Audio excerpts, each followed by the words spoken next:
రానున్న పార్లమెంట్ ఎన్నికల దృష్ట్యా ప్రజలలో శాంతి భద్రతల పట్ల భరోసా కల్పించడానికి సిద్దిపేట జిల్లా ఉస్నాబాద్ పట్టణంలోని ప్రధాన వీధుల్లో ఏసీపీ సతీష్ ఆధ్వర్యంలో పోలీసులు సిఆర్పి బలగాలు సంయుక్తంగా కవాతు నిర్వహించారు. ప్రజలు ఎలాంటి భయాందోళనకు లేకుండా నిర్భయంగా ఓటు హక్కును వినియోగించుకోవడానికి సిపి ఆదేశానుసారం పట్టణంలో కవాతు నిర్వహించడం జరిగిందని ఎస్పీ సతీష్ తెలిపారు. ఎలాంటి ప్రలోభాలు భయాందోళనకు గురికాకుండా ప్రజలు ఓటు హక్కును స్వేచ్ఛాయుతంగా నిర్భయంగా వినియోగించుకోవాలని సూచించారు. పార్లమెంట్ ఎన్నికలు ముగిసేంత వరకు కేంద్ర బలగాలు శాంతి భద్రతల పరిరక్షణ కోసం ఉస్నాబాద్లోనే ఉంటాయన్నారు.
సిఎఫ్ఐతో కలిసి ఉస్నాబాద్ డివిజన్ పోలీస్ అంతా కలిసి ఈరోజు టౌన్లో తెలంగాణ రాష్ట్రంలో అతిపెద్ద పుణ్యక్షేత్రమైన పుణ్యక్షేత్రం శ్రీ ఏడుపాయల వనదుర్గమాత పుణ్యక్షేత్రం. ఈ క్షేత్రంలో మహాశివరాత్రి ఉత్సవాలు ఈసారి తెలంగాణ రాష్ట్ర ప్రభుత్వం ఆధ్వర్యంలో గౌరవ ఎమ్మెల్యే శ్రీ మైనంపల్లి రోహిత్ గారి ఆధ్వర్యంలో ఈసారి అంగరంగ వైభవంగా నిర్వహించడం జరిగింది. దీనికి తెలంగాణ రాష్ట్ర ప్రభుత్వం మనకు 2 కోట్లు కేటాయించడం జరిగింది.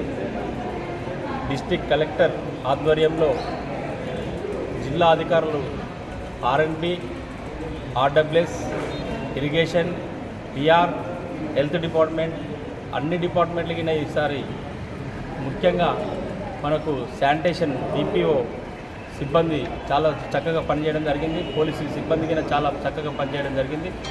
ఈసారి జాతరను పోయినసారి కంటే ఈసారి చాలా పెద్ద ఎత్తున నిర్వహించడం జరిగింది. కాబట్టి అంగరంగ వైభవంగా అమ్మవారు జాతర ముగించింది. నిన్నటికి రథోత్సవం నిన్న ముగించింది.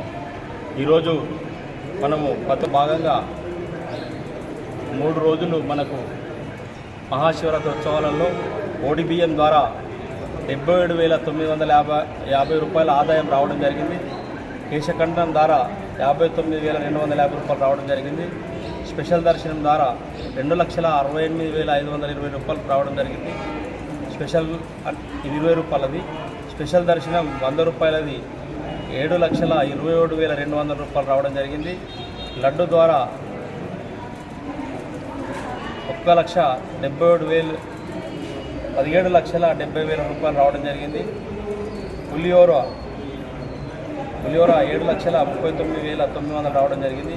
ఉండి ఆదాయం 14 రోజులు 24,75,366 రూపాయలు సమకూర్చడం జరిగింది. ఇంటి మొత్తం 61,18,186 రూపాయలు మనకు అమ్మవారికి ఈ జాతరోత్సవాలలో 14 రోజుల సంబంధించిన ఉండే ఆదాయంతో కలిపి రావడం జరిగింది. కాబట్టి ఇట్టి మొత్తాన్ని మన అమ్మవారి దేవస్థానం అకౌంట్లో ఇండియన్ బ్యాంకు ద్వారా మేనేజర్ గారు ఇప్పుడే రావడం జరిగింది కాబట్టి ఇండియన్ బ్యాంకులో జమ చేయడం జరుగుతూ ఉంది. దీని తర్వాత మనము ఏదైతే కమిషనర్ గారి ఉత్తర్వుల ప్రకారంగా అభివృద్ధికి ఇక్కడ ఖర్చు పెడతామని చెప్పి ఈ సందర్భంగా తెలియజేయడం జరుగుతూ ఉంది. ప్రత్యేకంగా ఈసారి ఇక్కడికి వచ్చేసినటువంటి ఎండోమెంట్ ఏసీ గారికి, ఇన్స్పెక్టర్ గారికి, మా ఈఓ గారికి, మా ఆలయ సిబ్బంది గారికి, అదేవిధంగా మా పాలక మండలి సభ్యులందరికీ రాజరాజేశ్వరి ప్రత్యేక ధన్యవాదాలు తెలియజేస్తూ ఉన్నాం. పోలీస్ డిపార్ట్మెంట్కి ప్రత్యేక ధన్యవాదాలు తెలియజేస్తూ ఉన్నాం. ప్రెస్ మిత్రులకి చాలా ప్రోత్సాహం ఉంది కాబట్టి వాళ్ళందరికీ ఎలక్ట్రానిక్ ప్రింట్ మీడియా అందరికీ పేరున ధన్యవాదాలు తెలియజేస్తూ ఉన్నాం.